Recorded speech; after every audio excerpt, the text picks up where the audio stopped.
সেনাপ্রধানের দিক থেকে মূল ভেটোটা ছিল যে ডক্টর মোহাম্মদ ইউনূস কেন, ডক্টর মোহাম্মদ ইউনূসের নামে মামলা আছে, তিনি একজন কনভিক্টেড পারসন। একজন কনভিক্টেড পারসন আসলে কিভাবে একটা দেশের প্রধান উপদেষ্টা হতে পারে? আওয়ামী লীগ একটা লোককে একেবারেই দেখতে পাচ্ছে না, এবং বাংলাদেশে তো আলটিমেটলি 30-40% পিপল আওয়ামী লীগকে সাপোর্ট করে। এই 30-40% পিপলের মতামতের বিরুদ্ধে গিয়ে একটা লোককে প্রধান উপদেষ্টা করা উচিত? সেনাপ্রধান লাস্ট আমাদেরকে বলেছিল যে আমি বুকে পাথর চাপা দিয়ে এই সিদ্ধান্তটা মেনে নিচ্ছি। তো এই জায়গা থেকে আমরা দেখা যায় যে এই চিন্তাটা আস্তে আস্তে আসতে থাকে, কিন্তু ওই সময়টাতে আসলে এটা বিশ্বাস করাও কঠিন ছিল যে 5 তারিখের মধ্যেই হয়তো হয়ে যাবে। আমাদের তো এমনকি সশস্ত্র অভ্যুত্থানের প্রস্তুতিও ছিল। 5 তারিখ যদি আমরা সফল না হতাম হয়তো আমরা অস্ত্র তুলে নেব। তবে এর আগে আমরা এটা অনুভব করি যে পরবর্তীতে আমরা আসলে দেশটার আসলে কি হবে শেখ হাসিনা চলে যাওয়ার পরে। সেই জায়গা থেকে মানে এটা কোনো কালেকটিভ ডিসিশন এরকম ছিল না, এমন না যে আমরা মিটিং করে ডিসিশন নিয়েছি যে ডক্টর ইউনূসকে প্রধান উপদেষ্টা বানানো হবে বা এরকম কিছু। তখন আমার মূলত যোগাযোগ হয় ইয়ের সাথে, যে যোগাযোগ হচ্ছিল আমেরিকান এম্বাসির কয়েকজনের সাথে। এর পাশাপাশি হচ্ছে সাবেক ছাত্রদলের এক বড় ভাই আছেন শামীম ভাই, উনি মিরপুরে অর্গানাইজার হিসেবে খুব ভালো ভূমিকা পালন করছিলেন। তো ওনার সাথে আমার যোগাযোগ হচ্ছিল। উনি মূলত ওনার যোগাযোগটা ছিল মূলত মুশফিকুল ফজল আনসারি ওনাদের সাথে আর কি। তো ওনার মাধ্যমে আমার ডক্টর আলী রিয়াজ, তারপর হচ্ছে বদির আলম মজুমদার স্যারদের সাথে যোগাযোগ হয়। ওনাদের সাথে আমি কথা বলি। 1 তারিখ যখন আমরা আমাদেরকে ডিবি থেকে ছেড়ে দেওয়া হয় সেদিন প্রাথমিক কথা হয়, কিন্তু 2 তারিখ মূলত। কিন্তু আমার চিন্তাটা ছিল যে আমাদের যে অর্থনৈতিক ভঙ্গুর পরিস্থিতি, তারপরে একটা বিশেষ পরিস্থিতিতে আমরা সরকার গঠন করলে সেটার জাতীয় আন্তর্জাতিক যেই স্বীকৃতির ব্যাপার আছে, এগুলো আসলে ডক্টর মোহাম্মদ ইউনূস ছাড়া পসিবল হবে না। তো সেই জায়গা থেকে আমি বারবার যোগাযোগ করার চেষ্টা করি। পরে মঈন চৌধুরী স্যারের সাথে আমাকে কথা বলিয়ে দেন। সম্ভবত ওনার নাম্বার থেকেই প্রথম কথা বলা হয়, এবং স্যারকে আমি অ্যাপ্রোচ করার পরে স্যার আমাকে বললেন যে আমি হচ্ছে তোমরা অন্য কাউকে ভাবো। এটা সম্ভবত 3 তারিখ। স্যার বললেন যে, এবং স্যার কয়েকজনের নামও বললেন যে তোমরা ওনাদেরকে ভাবতে পারো। এর মধ্যে 2-1 জন আমাদের উপদেষ্টা পরিষদেও আছে এখন। স্যার বললেন যে আমার লাইফটা তো ডিফারেন্ট, আমি ওইখান থেকে আসবো কিনা। এবং উনি বলেন যে তাহলে, আমি যখন বললাম যে স্যার আপনাকে ছাড়া হবে না, আপনাকে আসতেই হবে, তখন উনি বললেন যে আমি ভেবে দেখি, তোমরাও ভাবো, যদি আদার কোনো বেটার অপশন পাওয়া যায় তাহলে তোমরা ভাবো, আর আমিও ভেবে তোমাদেরকে জানাবো।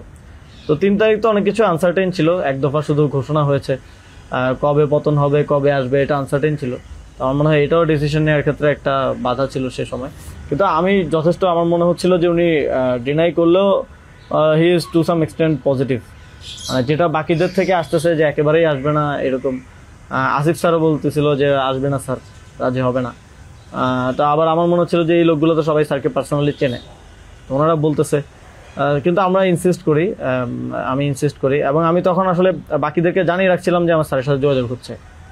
তখন এটা কোনো কালেকটিভ ডিসিশন ছিল না যে ওনাকে আমরা প্রধান উপদেষ্টা করব।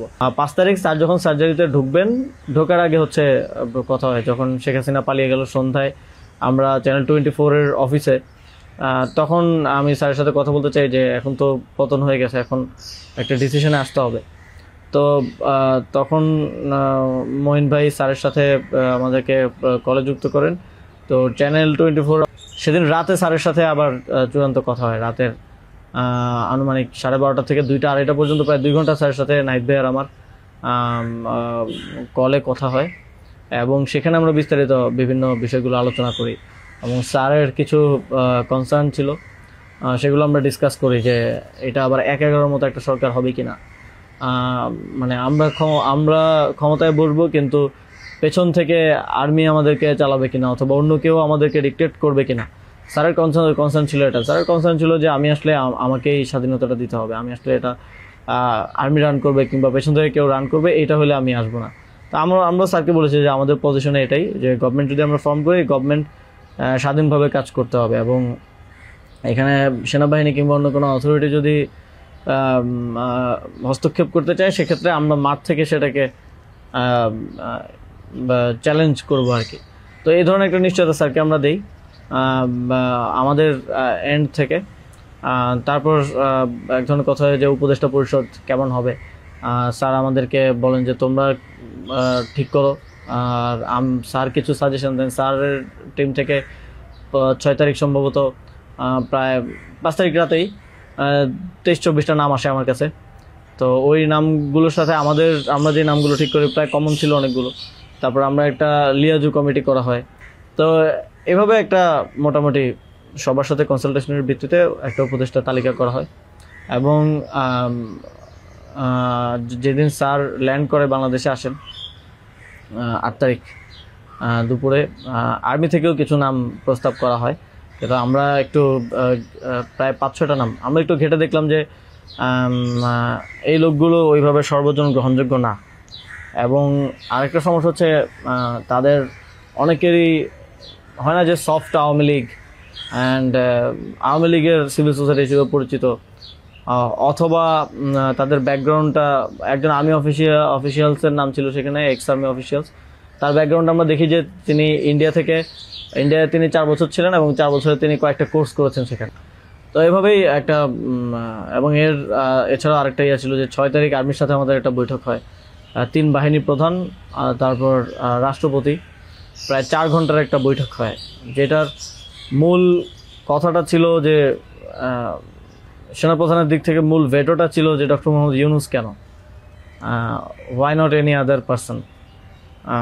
তো আমরা আমাদের জায়গায় অ্যাডামেন্ট ছিলাম, বিকজ আমরা তো 5 তারিখ রাতেই ঘোষণা দিয়ে দিয়েছি যে doctor Mohammad Yunus will be the chief adviser of the next interim government.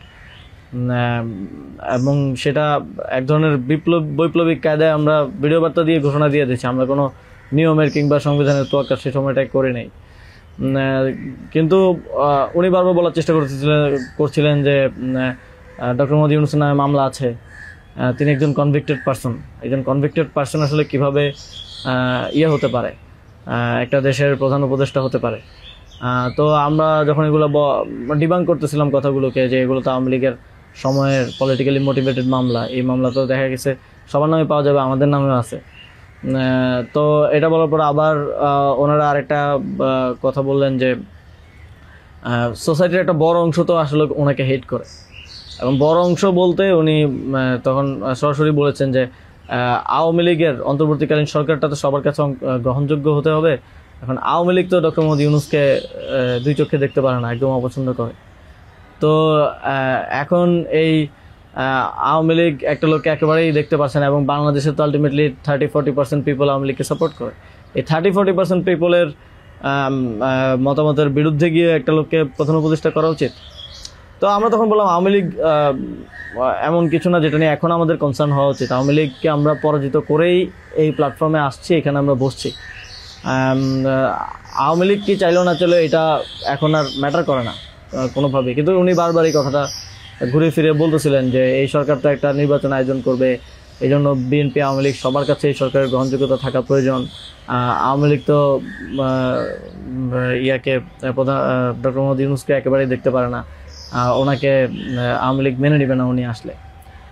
কিন্তু আমাদের কথা ছিল যে আওয়ামী লীগ তো এখন আর এই মুহূর্তে ডিসিশন মেকিংয়ে আওয়ামী লীগ ম্যাটার করে না। এটা গণহত্যা ঘটনার পরে সে কি ভাবলো বা তার কি পজিশন, দ্যাট ডাজন্ট ম্যাটার। এরপরও ওনারা নানা ধরনের যুক্তি দিতে পারে, এবং শেষে 4 ঘন্টা এই বিষয়ের উপরে ডিসকাশন হয়। 4 ঘন্টা, আধা ঘন্টা হয়তো অন্যান্য ইস্যুস নিয়ে ডিসকাস হয়েছিল, বাট 4 ঘন্টা প্রায় 3.5 ঘন্টা ইস্যু নিয়ে ডিসকাস হয়। তো এখানে আসছিলাম আমি, নাহিদ ভাই, মাহফুজ ভাই আর নাসির ভাই, আর বাকি আমাদের সাথে যারা ছিল তারা বাইরে অপেক্ষা করছিল। আসিফ স্যার ছিল, তারপরে তানজিমুদ্দিন স্যারও ছিল, আরও সমন্বয়িকা ছিলেন আরও 10-12 জন, সবাই বাইরে অপেক্ষা করছিল আর কি এই 4 ঘন্টা। তো তারা বারবার 2বার হচ্ছে বিরতি দিয়ে আমাদেরকে আবার ভাবতে বলে আবার চলে যেত, আবার এসে আবারও একই জায়গা থেকে কথা শুরু করতো। মানে আমরা বুঝতে পারছিলাম যে ডক্টর মোহাম্মদ ইউনূসকে এখানে এস্টাবলিশমেন্ট কোনোভাবেই চাচ্ছে না। আর আমাদের কথা ছিল আমরা ঘোষণা দিয়ে দিছি, এবং আমরা এক ধরনের হুমকি সুরে সেখানে বলি যে যদি এটা রাষ্ট্রীয়ভাবে না হয়, যদি রাষ্ট্রপতি ঘোষণা না দেয় ডক্টর মোহাম্মদ ইউনূসকে প্রধান উপদেষ্টা হিসেবে, তাহলেও আমাদের কিছু যায় আসে না, কারণ আমরা অলরেডি ঘোষণা দিয়ে দিয়েছি। আমরা আমাদের তৈরি করা উপদেষ্টা পরিষদ নিয়ে শহীদ মিনারে গিয়ে শপথ নিব। এই হুমকিটা দেওয়ার পরে তারা একটু মানে নড়ে চড়ে বসে, এবং তারা গিয়ে রাষ্ট্রপতির সাথে ডিসকাস করে আসে। এবং সেনাপ্রধান লাস্ট আমার মনে পড়ে আমাদেরকে বলেছিল যে আমি বুকে পাথর চাপা দিয়ে এই সিদ্ধান্তটা মেনে নিচ্ছি।